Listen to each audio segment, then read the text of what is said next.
What is your most terrifying animal encounter?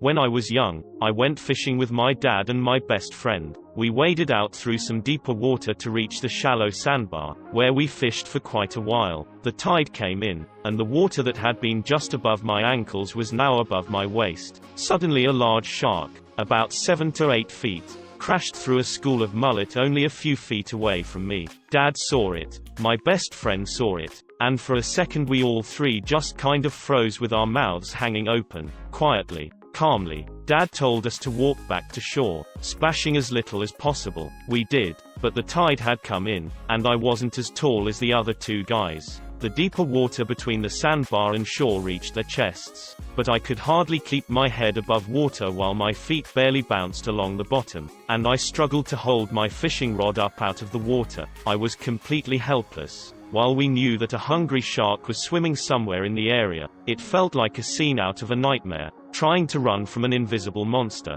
but my feet could barely touch the ground and I was hardly moving. I know and even knew in that moment that I had little chance of being eaten by a shark, especially one who is focused on fish. Still, if I ever were to be attacked, that was the moment, and I was utterly defenseless. A few years later, a man was killed just a few miles away when he jumped off his dock and into the path of a large bull shark that was chasing mullet.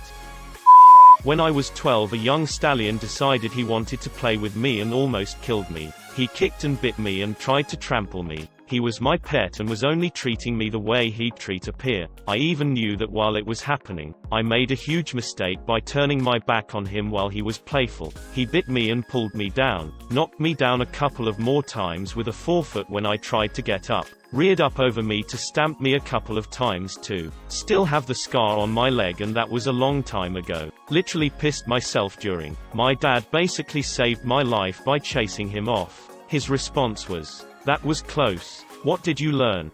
Can relate. I got charged by a Shire stallion who was in full play mode. Thankfully my horse, who I had a very strong bond with, grabbed my jumper and tucked me behind him whilst he stuck his ears back and reared and struck out as a warning at this Shire. The Shire ended up skidding past and fly bucking before going off and annoying someone else. I have never felt such a pants-crapping and awe-filled moment like that at the same time. The thundering sound of that Shire making his way down the field was like something out of Jurassic Park. Rode horses for the army. Most are riding draft crosses, but they had a few full-blooded Shires and Percheron at the time. When the Shires were feeling their oats, they'd pick you up as you held them by the halter and just trot with you dangling in the air. There was one who would toss soldiers in a stall as he went by. He'd just swing his head and launch them, then trot down to the stall he wanted to be in and munch hay. By far the funniest story was the guy getting chased by a Percheron named Bucky. Our brave soldier, we'll call him Dip, had finished with Bucky, and was letting him out to the paddock after currying him out. He turned to go, and Bucky, in the hopes of treats, started following Dip. Dip turns to see 17+ hands of horse trotting after him, and tries to scurry away. Bucky keeps up. Dip looks back and sees him rushing after him, and full-on sprints across the paddock, deathly afraid of this horse. Bucky, for his part, is now following Dip as close as he can, constantly looking back to see what the hell is chasing him. Good times. Once I tried to chase a possum off my lawn and it started chasing me back, so that was pretty startling. That or the time me and a buddy were camping a little outside town and could hear coyotes howling from what sounded like all around us. Coyotes always sound a lot closer than they are. They sound like they're all around you and really close, but in reality they are probably a good quarter-mile away. I was very drunk at a wedding on a large property in rural NSW. I like to wander and explore when I drink. I was alone and suddenly confronted with a wombat. Wombats are massive balls of muscle. Being the drunk idiot I was all like, "Oh hello me wombat," and began to approach it. The wombat did not like this. It charged me. It was so fast. My heart stopped and I turned and ran as fast as I could. The little nearly caught me. I sprinted back to the wedding in fear for my life.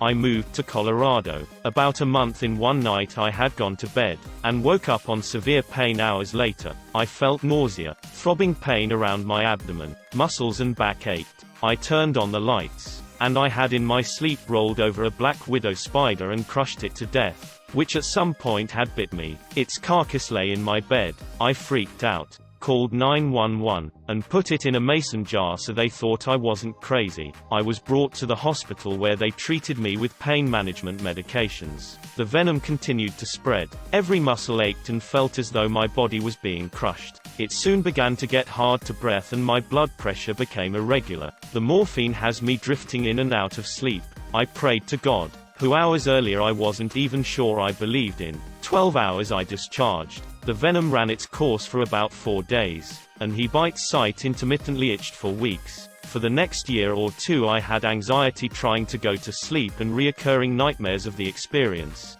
Black widow spiders.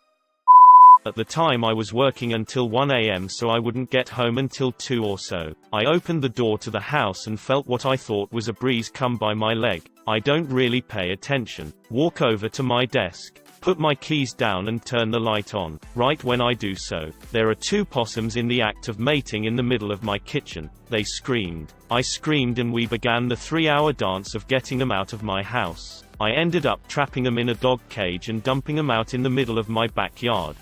I almost petted one on accident. Stepped out onto the back porch one night to get some air. Lights were out, but I saw the distinctive white blob of fur that I assumed was my cat, Frank. I went down to pet him and he looked up at me, at which point I noticed that his face got a lot longer and his eyes a lot beadier. Well, it wasn't Frank. I locked eyes with this possum, my hand about 3 inches away from its face. We both froze. Then it took off running into the yard and crashed into the back fence. I was so sure I was about to lose a finger or 2. I'm from Florida and I was volunteering at a local nature conservancy. One of our tasks was to remove fallen logs that were blocking up a creek after a big storm. The creek was about chest deep, 15 feet wide, and opaque brown. Many Florida freshwater ways are browns because of tannin leached into the river from trees. As I'm moving logs I notice a 12 feet alligator on the embankment I hadn't noticed before. It then slid into the creek I was in. I was with a land manager who was moving logs with me, and a herpetologist who was in the canoe. I asked them what to do and they responded, well, those logs aren't gonna move themselves. And that gator's probably just trying to get away from us. Still, spending 30 minutes in a creek you can't see anything, knowing there's an alligator lurking near your feet, moving logs which look like alligators was one of the most nerve-wracking things I've ever done. I've been woken up by a bear sniffing my head once. Was cowboy camping no tent in Lyle Canyon in Yosemite once. When I hear something sniff right next to my head, my sleep-addled brain thinks it's a ranger on a horse telling me to move. My camp had hiked about 20 miles that day. You have to be at least 4 miles into the canyon to camp, and I wasn't 100% sure I'd made it far enough since it was dark when I set up camp. Anyways, I say just 1 second, sit up, grope for my flashlight and turn it on to see a black bear a couple feet away. I holler. He tears off. I get out and empty my bladder, and try to fall back asleep until I hear him coming around again. I make a bunch more noise. Decide I'm not getting any more sleep. Break camp and slowly night hike until the sun rises. Growing up, my grandma babysat me. She lived with my uncle. He had a Rottweiler, who was very friendly. One day, when I was 9 to 10, I decided I wanted to pretend to be a wrestler. I did this by putting white masking tape on my hands and arms. I ended up fighting stuffed animals and all that. When I got tired, I just grabbed some action figures and went to the carport, which had deer stands. This was where the Rottweiler also slept. So the dog was asleep when I got there. I started playing with the toys. A few minutes later I heard the dog stirring. I pay no mind to it. I then hear growling. I turn around and the dog is growling at me. I try to let her know it is me but she is still growling. I then slowly back away and she lunges at me. Being the somewhat smart kid I was, I noticed immediately she was going for my arms. I rip off the masking tape, throw it at the dog, and run back into the house. Avoided that dog for days until I was asked to feed her. She was friendly again.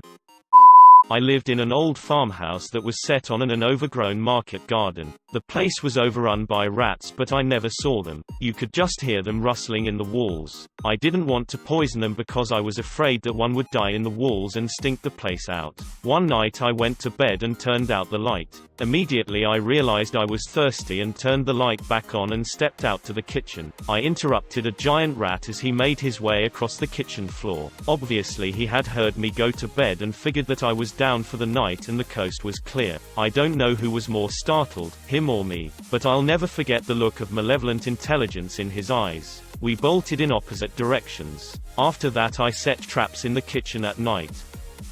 When I was just 5 years old, my neighbor had a Doberman who was usually very friendly dog. However, one day I go into his backyard to ride one of his bikes that he usually lets me ride. As I was exiting the backyard, the Doberman jumped on me and knocked me to my butt and pinned me down, staring me in the face, growling viciously. Eventually when neighbor comes out of the house and yelled at him, "Damien, get back in here." I don't know if that dog ever wanted to really kill me or just scare me,